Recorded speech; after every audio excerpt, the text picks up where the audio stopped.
Assalamualaikum warahmatullahi wabarakatuh. Saya Ahmad Romdi dari KKN Back to Village kelompok 75. Di sini saya dengan Ibu Diana Sofia Dan Linda Stuti. Ibu Dinda Stuti. Beliau berdua adalah guru dari SDI Darussalam. Jadi begini, maksud kedatangan saya ke sini seperti yang kemarin telah dijanjikan, bahwa saya akan menunjukkan beberapa fitur-fitur dari Zoom yang dapat digunakan untuk melakukan kegiatan pembelajaran secara daring. Nah, seperti itu. Nah, di sini sebelumnya saya beri pengantar dulu bahwa dari guru-guru sebelumnya yang pernah ikut pelatihan dari saya itu mengeluhkan bahwa aplikasi-aplikasi yang saya perkenalkan itu tidak relevan untuk di desa. Mengapa demikian? Karena di desa yang notabene pengetahuan terhadap teknologinya itu rendah, aplikasi seperti Google Classroom, Google Meeting maupun Zoom itu tidak berguna atau mubazir di wilayah ini. Nah, namun demikian saya mengajarkan ini agar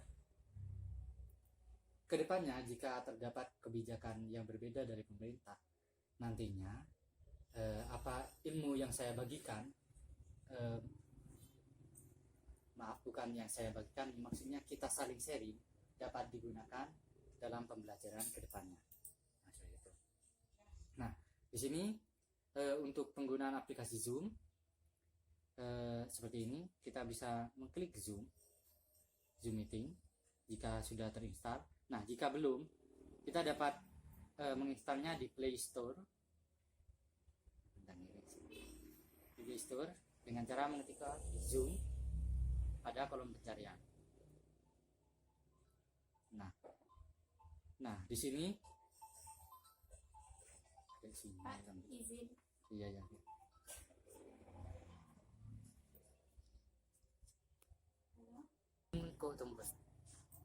Oke. Nah, di sini aplikasi Zoom. Oh ya, sebelumnya tadi Ibu Linda Stuti telah meninggalkan forum, jadi tinggal saya dengan Ibu Diana Sofia. Nah, di sini kita dapat mengunduh aplikasi Zoom di Google Play dengan cara mengklik Zoom.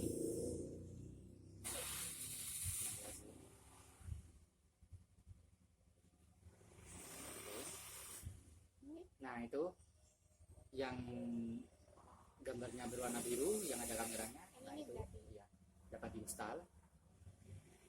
Nah, oke. Jika aplikasi Zoom sudah terinstall, maka langkah yang selanjutnya adalah dengan cara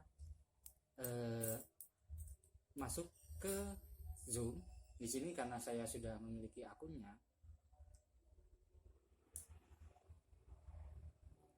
jadi bisa langsung masuk ke sign in yang di sebelah situ. Iya. Oke. Ya, sudah terus. Oke, baik. Kita lewati prosesnya. Di sini Ibu bisa lihat di HP saya ini, kita dapat mengklik New Meeting untuk membuat pertemuan baru. Lalu kita bisa klik, ini ada beberapa pilihan, yaitu video on untuk menghidupkan video, dan jika tidak bisa dimatikan. Lalu kita harus klik use personal meeting ID agar orang-orang yang mengetahui ID-nya saja yang bisa mengikuti meeting ini.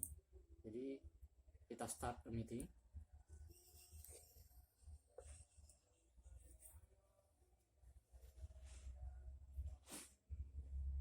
Oke, masih connecting. Nah, di sini kita telah terhubung di pertemuan baru di Zoom meeting, di meeting baru. Nah, untuk selanjutnya kita klik partisipan untuk menambahkan anggota baru. Nah, di sini ada pilihan invite ataupun, nah di sini di invite ini kita terdapat banyak pilihan. Yang pertama adalah lewat pesan, lewat SMS tentunya. Selanjutnya ada lewat email, yaitu Gmail, dan invite Zoom contacts. Jika di kontak Zoom kita telah tertera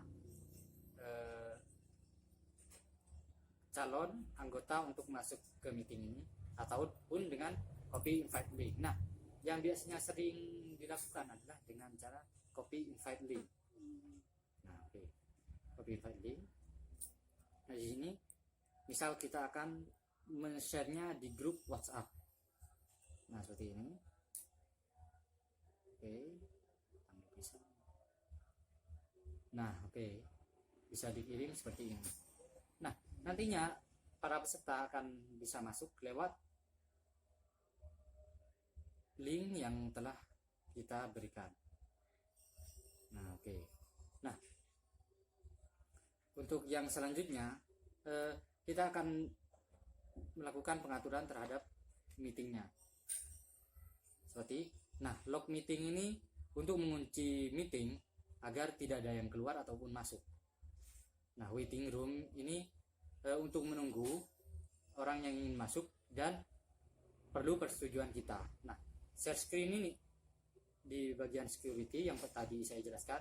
Nah, selanjutnya adalah bagian setting allow participants to share screen agar para partisipan ataupun anggota meeting dapat men-share screen mereka. Selanjutnya chat with everyone. Jika kita ingin semua orang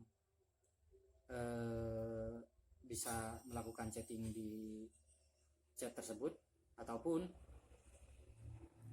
kita bisa tulis no one jika tidak ingin ada chatting, ataupun host only jika ingin hanya kita yang bisa menulis pesan, ataupun everyone publicly, yaitu orang-orang yang telah kita beri izin untuk melakukan chat. Nah, selanjutnya adalah host control, yaitu kita dapat mengatur hostnya, host dan co-hostnya di sini. Terus play join and leave sound, ini agar saat ada yang masuk itu ada suara bahwa ada seseorang yang keluar ataupun masuknya. Untuk selanjutnya adalah pengaturan general. Nah, di sini ada mute upon entry, mute upon entry, itu agar yang baru masuk itu akan otomatis termute. Misalnya adalah show non video participant, tampilkan yang para partisipan yang tidak menggunakan video. Artinya show name when join partisipan join. Nah, jika kita ingin tidak begitu rahasia pertemuannya, maka bisa diklik ini agar semua orang bisa melihat nama-nama para partisipannya. Nah, seperti itu. Nah, yang selanjutnya adalah kita bisa melakukan start video. Nah, di sini. Nah, di sini tampil wajah kita kan. Nah, ini untuk men-share apa yang kita lakukan. Nah, seperti itu.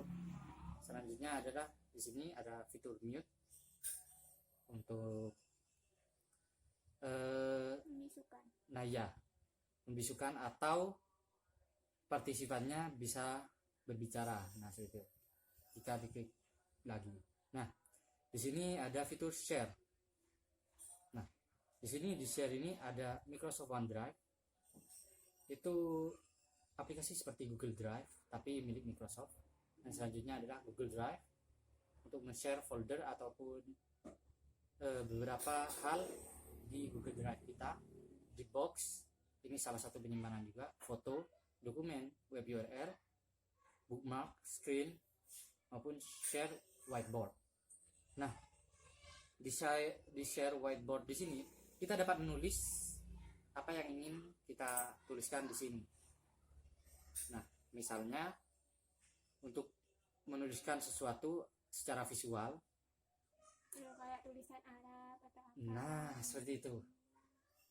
Agar siswa kita dapat Paham. nah ya, dapat melihat apa yang tidak bisa kita tampilkan lewat video maupun suara. Nah, seperti itu. Yang selanjutnya di sini share dokumen. Nah, di sini yang paling sering digunakan untuk kegiatan belajar mengajar. Nah, bisa dilihat pada baris share dokumen ini. Kalau share dokumen,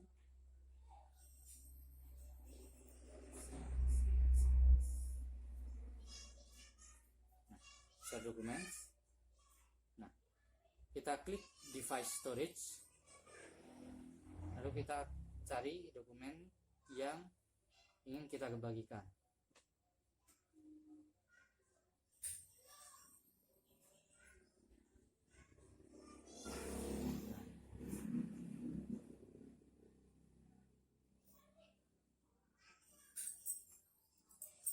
Nah, seperti itu. Oke, selanjutnya adalah share screen. Untuk membagikan aktivitas apa saja yang terjadi di layar kita. Nah, di sini misal kita ingin membuka WhatsApp. Nah, anak-anak, di grup WhatsApp yang baru ini misalnya telah ibu share di sini. Jadi untuk kalian yang tidak mengumpulkan, besok akan saya sunat semuanya. Ketawa dong. Hahaha. Oke. Nah, Jadi nanti dikirim di situ. Yang screen, yang barisan. oh yang ini. Oh, ini bukan untuk mengirim link lagi, Bu. Terus, Nah, ini apa yang ada di layar HP kita. oh bisa tercantum. Nah, ya bisa terlihat Berarti- oleh para peserta yang lain. Kayak screen recorder. Nah, seperti itu. Di screen recorder kan ada fitur live streaming. Nah, seperti itu. Nah, hampir sama seperti itu. Di fitur live streaming screen recorder itu kan bisa apa ya? Ada fitur screen layar juga. Share screen. Nah, gitu. Fitur share screen. Jadi nanti peserta lain tahu apa yang kita lakukan lewat HP ini misalnya. Nah, iya benar. Seperti itu. Terus, Nah, terus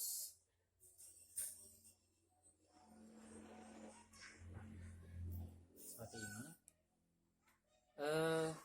Di sini misal kita akan men-share file Google Drive. Di sini saya akan menggunakan Chrome.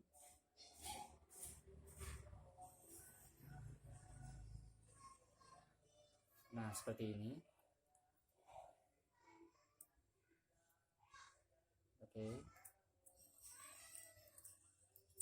Kita klik connect ke Google Drive.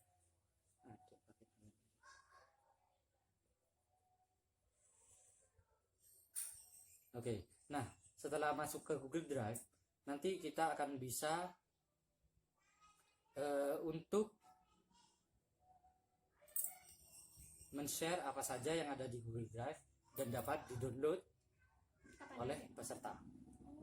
Bukan kapan saja, tapi hanya saat pada pertemuan ini. Nah, seperti itu. Nah, berbeda dengan share dokumen, share Google Drive ini tidak akan tampil di layar, melainkan akan bisa di-download oleh si peserta. Nah, kelebihannya adalah peserta dapat mendownload sendiri apa yang ada di Google Drive tersebut. Nah, oke. Demikian itu saja fitur-fitur yang dapat saya jelaskan. Jika ada pertanyaan, silakan. Ini ya Mas, emang fitur Zoom ini enak. Maksudnya bisalah membimbing para siswa itu yang dalam kategori mereka paham teknologi. Melihat lagi ke kondisi desa, apalagi kabar-kabar yang kemarin, banyak dari orang tua yang bahkan merasa keberatan. Yang pertama, dari sistem kepengetahuan mereka tentang informatika.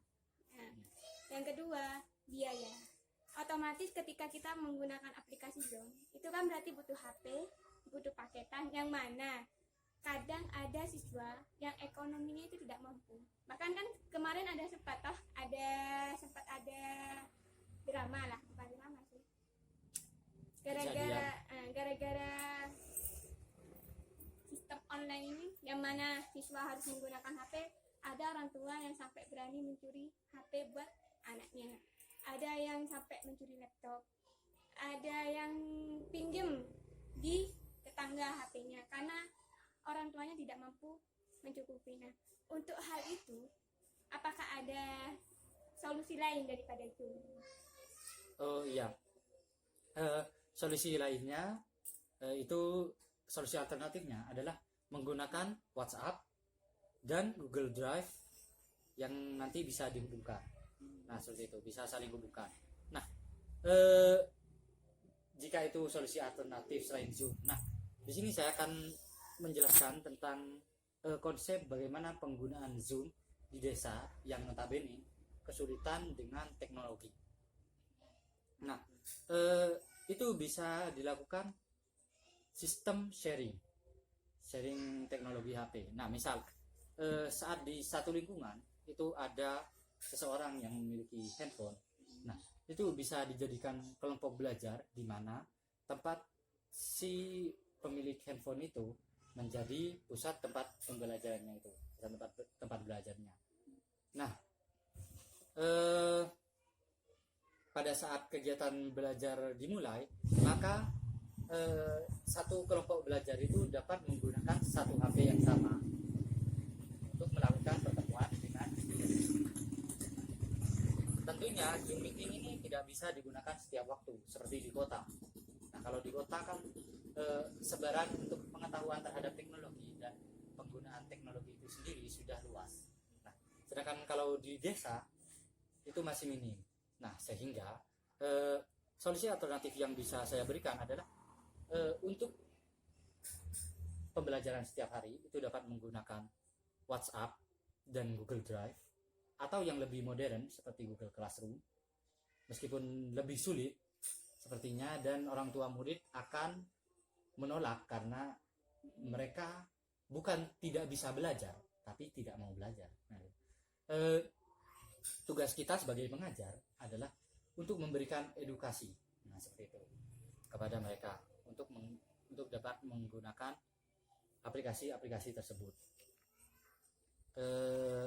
Untuk Zoom ini dapat digunakan saat kita ingin melakukan supervisi dan berhalangan untuk mendatangi langsung terhadap siswanya. Nah, pada saat ingin melakukan supervisi, kita dapat mengabsen satu persatu siapa saja yang hadir di situ, agar tidak ada istilahnya nanti sekolah palsu. Jadi siswanya hanya mengirim tugas yang tidak tahu entah siapa yang mengerjakan, melainkan dengan Zoom ini kita dapat memantau dan mengajar secara langsung meskipun tidak setiap hari.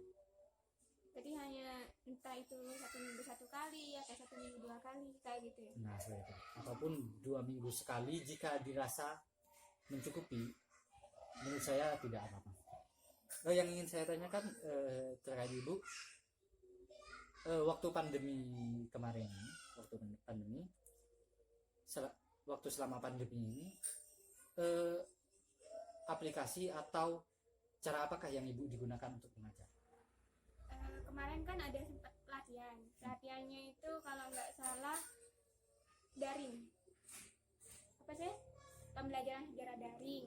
Nah, tapi itu biasanya hanya berupa link, nggak sampai ada video pengamatan, itu nggak ada. Jadi guru itu hanya mengasihkan, misalnya mengasihkan tugas itu lewat link, siswa mengisi di dalamnya, nanti keluar nilai kayak gitu aja. Jadi nggak tahu, misalnya ketika sama orang tua kan kita nggak tahu toh, guru kan cuma taunya oh ini nilainya besar, tapi nggak tahu ini hasil siswanya atau hasil orang tuanya kayak gitu. Ada lagi kemarin keluhannya apa ya, sistem daring ini gini, waktu lagi rapat ada guru yang ngeluhnya itu gini, gini loh Bu, misalnya lewat WhatsApp itu kadang orang tua kan misalnya dikasih soal, itu kadang orang tua itu nggak paham soalnya ini jawabannya yang mana, maksudnya ini soalnya tentang apa, bahasanya itu apa gitu. Jadi masih harus ngomong ke gurunya, sedangkan guru kan nggak mungkin toh 24 jam megang HP. Iya, iya, Ketika misalnya lagi istirahat, itu sampai ada wali murid yang ke rumahnya guru itu buat tanya buat tanya soalnya itu. Ini maksudnya gimana Bu? Seperti itu. Jadi yang mau daring itu kayak guru agama ini bingung, apalagi kan di agama harus ada praktek, ya kan? iya, iya. Terus ada cara mengaji atau apa-apa kayak gitu kan. Sedangkan banyak siswa yang ya ada yang enggan video lah, ada yang main-main lah seperti itu. Ada yang kadang yang mengerjakan soal itu bukan anaknya atau orang tuanya. Jadi sampai sempat ada teguran lah dari kami, dari guru-guru PAI, Bu, kalau sampean yang ngerjakan otomatis yang pintar sampean bukan anaknya. Ada sampai teguran kayak gitu karena siswanya itu tidak mau belajar. Jadi orang tuanya yang ngerjakan. Dengan apa sih? Pokoknya targetnya orang tua kan nilai, bukan pada paham Iya. tidaknya siswanya kan, anak-anaknya. Sedangkan guru yang terpenting kan pemahamannya siswa. Kalau nilai kan nyusul loh proses. Nah, kayak gitu. Kalau orang tua kan kadang mikirnya anakku harus nilainya besar, biarpun saya yang ngerjakan kayak gitu loh. Jadi keluhannya daring itu banyak, menurut saya sih lebih banyak ke apa ya, kekurangannya lah. Apalagi tempat kita di sini kan di desa kayak gitu. Itulah keluhannya, kenapa kan sempat ada sekolahan di daerah sini yang wali murid itu sampai demo ke sekolah minta sekolahan itu dibuka, gara-gara ya itu banyak dari warga sini yang tidak paham tentang informatika.